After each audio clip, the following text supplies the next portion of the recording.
नमस्कार साथियों, स्वागत है आपका एम्बिशन इंस्टीट्यूट में। तो आज हम फिर से 50 महत्वपूर्ण प्रश्नों की कक्षा लेकर आपके सामने प्रस्तुत हैं। तो चलिए इस कक्षा को शुरू करते हैं। पहला प्रश्न है, भाषा की सबसे छोटी इकाई यानी कि जो ध्वनि इकाई है उसको क्या कहा जाता है? शब्द, वर्ण, वाक्य या पद क्या कहलाती है? तो भाषा की सबसे छोटी इकाई क्या कहेगी, उसका उत्तर देना है आपको। क्या हो जाएगी? तो भाषा की सबसे छोटी जो इकाई है उसको कहा जाता है वर्ण। वर्ण है भाषा की सबसे छोटी इकाई। और भाषा की अगर पूछा जाए कि भाषा की सबसे छोटी इकाई क्या है, तो वो हो जाती है शब्द। किंतु अगर भाषा की सबसे छोटी ध्वनि इकाई पूछा जाए तो वह वर्ण होता है। और सार्थक दृष्टि से भी क्या होता है? सार्थक दृष्टि से शब्द होता है। और नॉर्मल अगर ध्वनि इकाई पूछा जाए तो क्या होगा? वर्ण होगा। अगला है कि वर्णों के व्यवस्थित समूह को क्या कहते हैं? वर्णों के व्यवस्थित समूह को शब्दावली, वर्णमाला, ध्वनिमाला या अक्षरमाला उत्तर देना है आपको। तो क्या कहेंगे वर्णों के व्यवस्थित समूह को? वर्णों के व्यवस्थित समूह को कहेंगे वर्णमाला, क्योंकि वर्णों का व्यवस्थित समूह है तो वर्णमाला होगा। अगर शब्दों का होता तो शब्दावली होता। तो यहाँ क्या है? वर्णमाला। अब एक बात है कि हर ध्वनि वर्ण होगी क्या? कि हर ध्वनि वर्ण है? नहीं, हर वर्ण ध्वनि है लेकिन हर ध्वनि वर्ण नहीं होती। तो ये समझ लेना कि हर ध्वनि जो है वो वर्ण नहीं है, बल्कि हर वर्ण जो है वो क्या होगी? ध्वनि होगी। ये हमको याद रखना है। अगला प्रश्न देखते हैं कि वर्णों के मुख्यतः कितने वर्ग माने जाते हैं? वर्णों के कितने माने जाते हैं? 2, 3, 4, 5 कितने माने जाते हैं? तो वर्णों के मुख्यतः 2 वर्ग माने जाते हैं।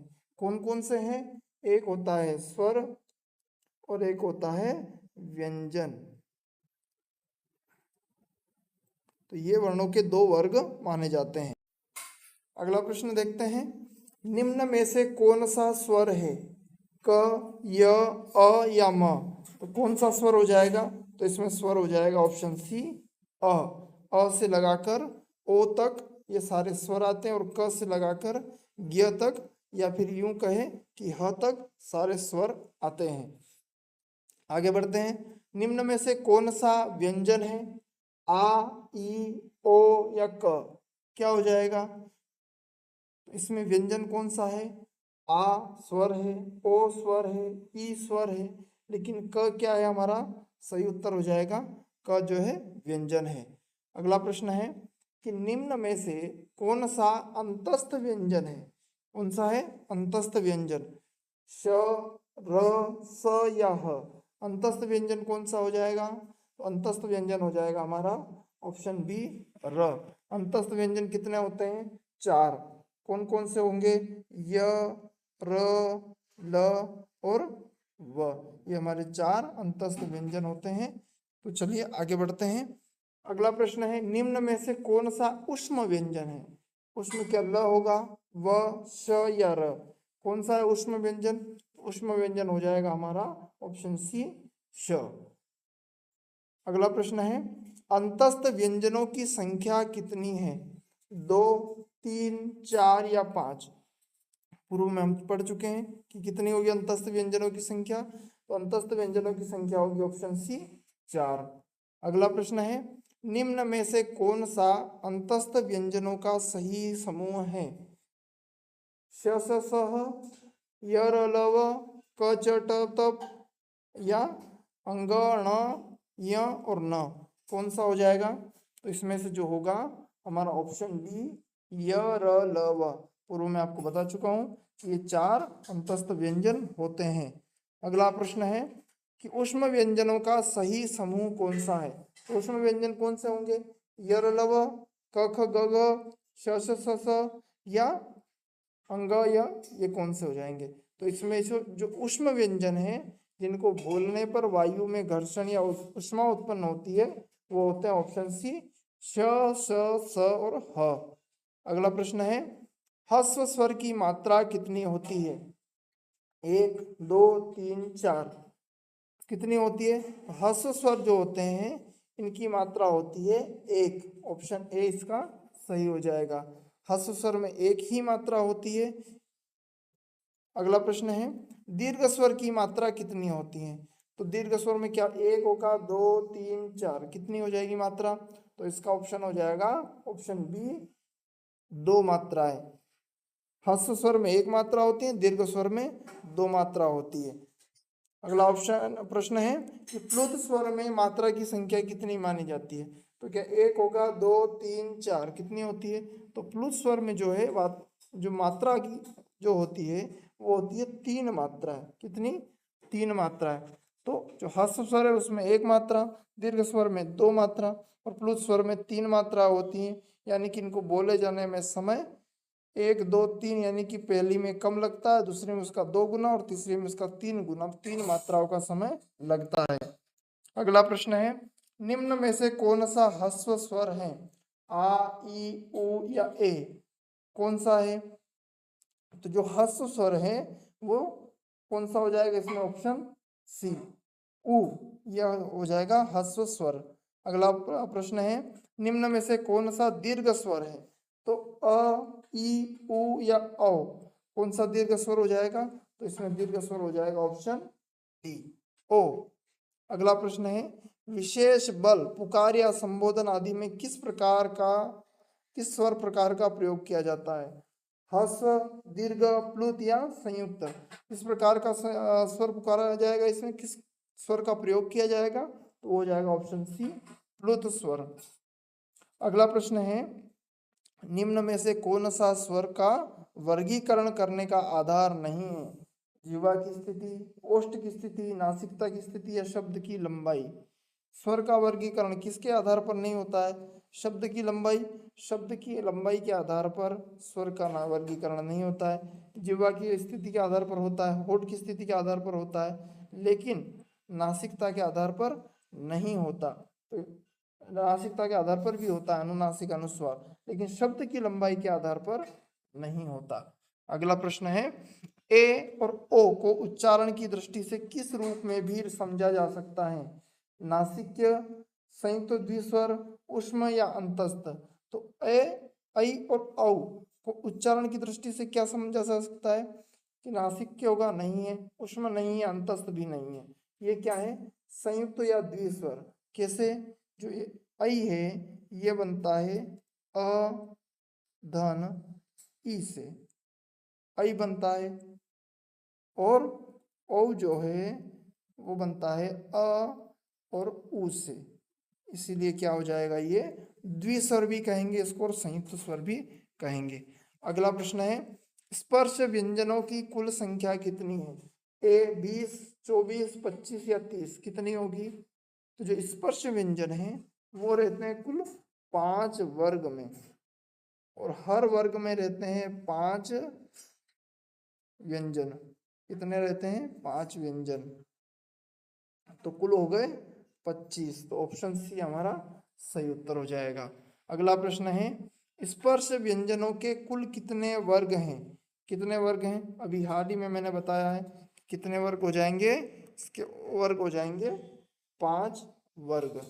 तो 5 वर्ग में कुल 25 स्पर्श व्यंजन हो जाएंगे। अगला प्रश्न है निम्न में से कौन सा पांचों स्पर्श वर्गों का सही क्रम है? सही क्रम बताना है कि एक के बाद एक कौन सा वर्ग आता है। क च ट त प, क ट च त प, या च क ट प त, या त प क च ट, कौन सा हो जाएगा? तो पांचों स्पर्श वर्गों का सही क्रम जो है वो हो जाएगा ऑप्शन ए, क च ट त प। पहले क वर्ग आता है, फिर च वर्ग, फिर ट वर्ग, फिर त वर्ग, या फिर प वर्ग आता है। अगला प्रश्न है क वर्ग का उच्चारण स्थान कौन सा है?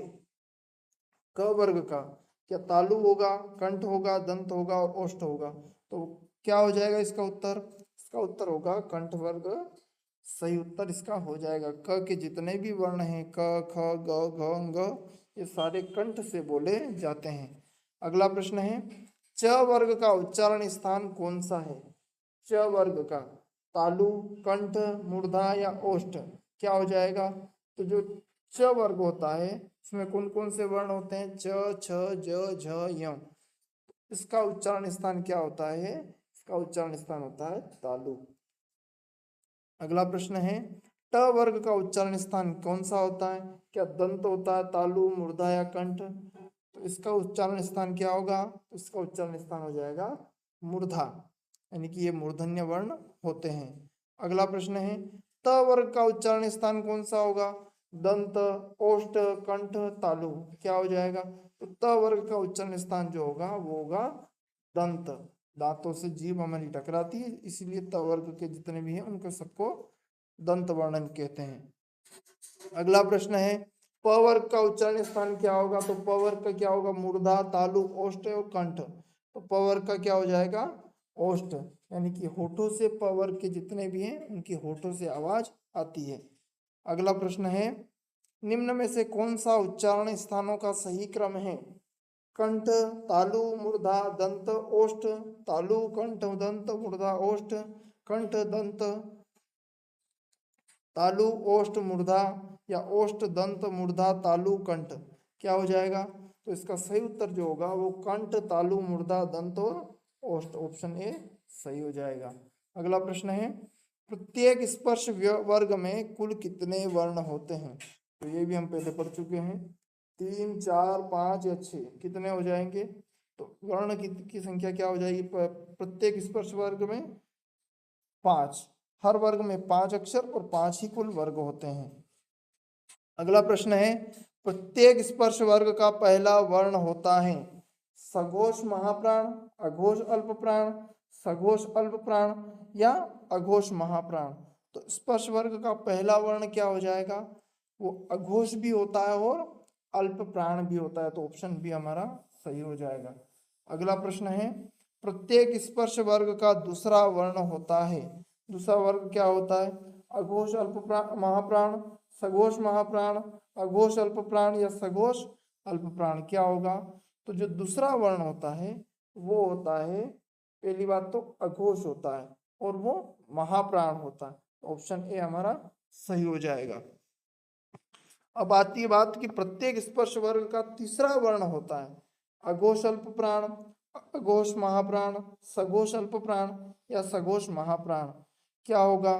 तो ये जो तीसरा वर्ण की जब बात आती है, तीसरा वर्ण होता है सघोष, और फिर अल्प प्राण है कि महाप्राण, तो वो होता है अल्प प्राण। तो ये ऑप्शन सी हमारा सही हो जाएगा। अगला प्रश्न है, प्रत्येक स्पर्श वर्ग का चौथा वर्ण होता है, तो चौथा वर्ण क्या होगा? सघोष महाप्राण, अघोष महाप्राण, सघोष अल्प प्राण या अघोष अल्प प्राण, क्या होगा? तो जो चौथा वर्ण होता है वो कौन सा होगा? सघोष भी होगा और महाप्राण भी होगा, तो ऑप्शन ए हमारा सही हो जाएगा। अगला प्रश्न है, प्रत्येक स्पर्श वर्ग का पांचवा वर्ण क्या कौन सा होता है? अघोष अल्प प्राण, अघोष महाप्राण, सघोष महाप्राण या सघोष अल्प प्राण। तो पांचवा वर्ण कौन सा होता है? ऑप्शन डी सघोष होता है और अल्प प्राण होता है। अगला प्रश्न है, स्पर्श वर्ग में घोष का सही क्रम क्या है? घोष का क्रम क्या है? तो क्या होगा?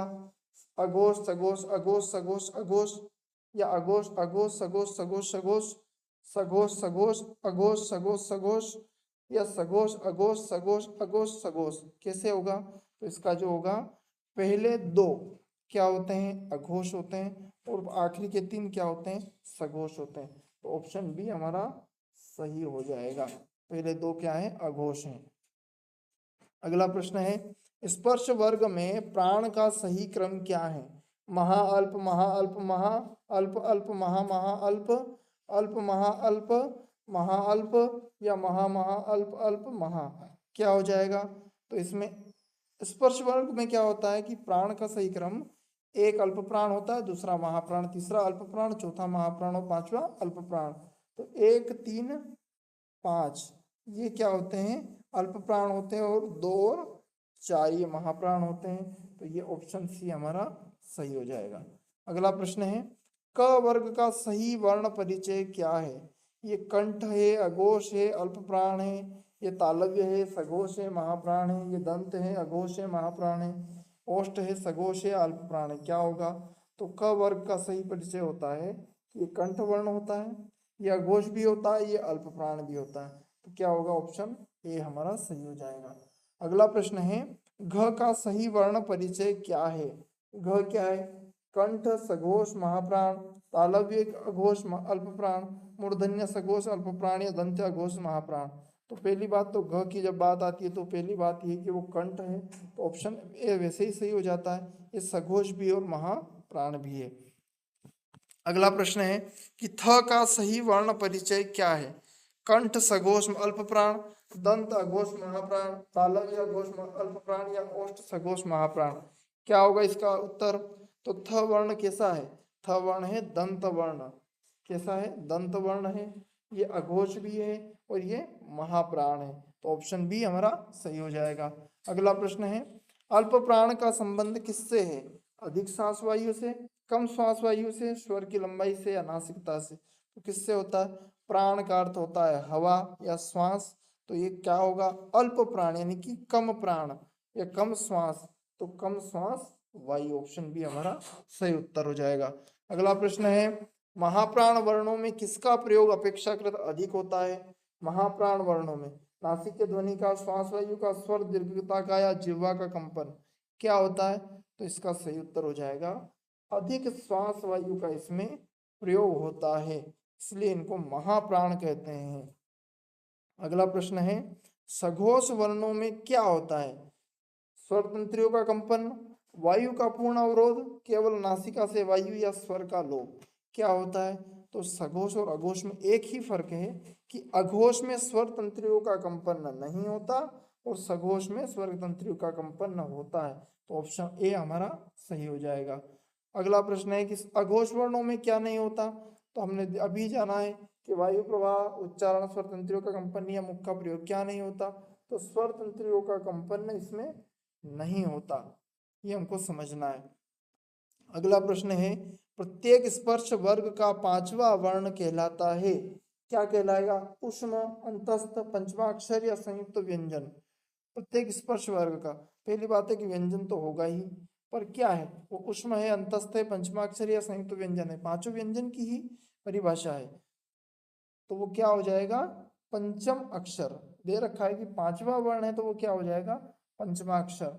ऊष्म कौन कौन से हैं? श, स और ह।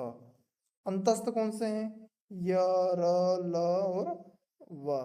और पंचमाक्षर अंग, य, ण और न और म, ये पांचों पंचमाक्षर है। और संयुक्त व्यंजन में आते हैं क्षत्र, ज्ञ और श्र। अगला है, निम्न में से पंचमाक्षर कौन सा है? ख, ग, घ या अंग, कौन सा हो जाएगा? तो हमको पता है कि क वर्ग में पंचमाक्षर क्या होता है? अंग। अगला है, म किस वर्ग का पंचमाक्षर है? क का, च का, त का या प का। तो इसका उत्तर देने में ज्यादा कठिनाई नहीं होनी चाहिए। किसका है? म प वर्ग का। अगला प्रश्न है, पंचमाक्षरों की सामान्य विशेषता क्या है? अघोष महाप्राण होते हैं, सघोष अल्प प्राण नासिक के होते हैं, अघोष अल्प प्राण होते हैं, ऊष्म और महाप्राण होते हैं। क्या होगा? तो पंचमाक्षर जो होते हैं, पहली बात तो सघोष होते हैं सारे ही, और दूसरी बात कि ये अल्प प्राण होते हैं। दोनों बात, तो सघोष अल्प प्राण एक ही में दे रखा है, तो ये उत्तर सही हो जाएगा। और तीसरी बात कि ये नासिक के होते हैं, इनकी ध्वनि जो है नासिका से यानी कि नाक से निकलती है। अगला है कि ये जो चिन्ह दे रखा है, ये किसका चिन्ह है? ऊपर जो बिंदु है, ये ऐसे समझ लो, ये किसका चिन्ह है? विसर्ग है, अनुनासिक है, अनुस्वार या नुक्ता है? क्या हो जाएगा? तो ये जो है इनको कहते हैं अनुस्वार, यानी कि हम इसको ऐसे भी वर्णमाला में पढ़ते हैं, तो इसको, इस चिन्ह को क्या कहेंगे? इसको कहेंगे अनुस्वार। अगला है कि ये वाला चिन्ह ये क्या है? इसको क्या कहेंगे? इसको क्या अनुस्वार कहेंगे, अनुनासिक चंद्र बिंदु कहेंगे, विसर्ग कहेंगे, हलंत कहेंगे? क्या कहते हैं इसको? तो ये होती है चंद्र बिंदु, और इसका दूसरा नाम क्या है? अनुनासिक। चांद जैसी बिंदु है तो इसको चंद्र बिंदु कहते हैं। अगला प्रश्न है कि ये जो दो बिंदु दे रखे हैं, ये किसका चिन्ह है? अनुस्वार, अनुनासिक, विसर्ग या नुक्ता? क्या हो जाएगा इसका सही उत्तर? तो इसको कहते हैं हम विसर्ग, या अह इसको हम पढ़ते हैं, क्या पढ़ते हैं, अह, तो इसको क्या, इसका नाम जो है वो विसर्ग है। और विसर्ग और अनुस्वार इनको दोनों को मिलाकर क्या कहते हैं। चलो आगे की स्लाइड में अगर प्रश्न आ गया तो मैं नहीं बताऊंगा इसका उत्तर कि निम्न में से कौन सा युग्म सही है। अगला प्रश्न है कि इसको क्या विसर्ग कहेंगे, ये अनुस्वार है, ये विसर्ग है, ये नुक्ता है, क्या होगा। तो पहली बात तो इसको कहेंगे अनुस्वार, तो ये गलत हो गया। ये अनुस्वार है क्या, नहीं, ये चंद्र बिंदु, ये भी गलत हो गया। क्या ये विसर्ग है, तो ये बिल्कुल सही बात है कि ये विसर्ग है। और ये डी, ये नुक्ता है क्या, नहीं, ये अनुस्वार है। तो ऑप्शन ए तो गलत है, तो हमारा ऑप्शन कौन सा होगा, सही होगा सी। तो आपका बहुत बहुत धन्यवाद अगर आपने अंत तक हमारी क्लास को देखा हो, और आपने इसमें से कितना स्कोर किया कमेंट सेक्शन में जरूर बता देना। अगली क्लास किस टॉपिक पर आनी चाहिए वो भी कमेंट करके जरूर बता देना। मिलते हैं अगली वीडियो में, तब तक के लिए जय हिंद, धन्यवाद, बाय बाय।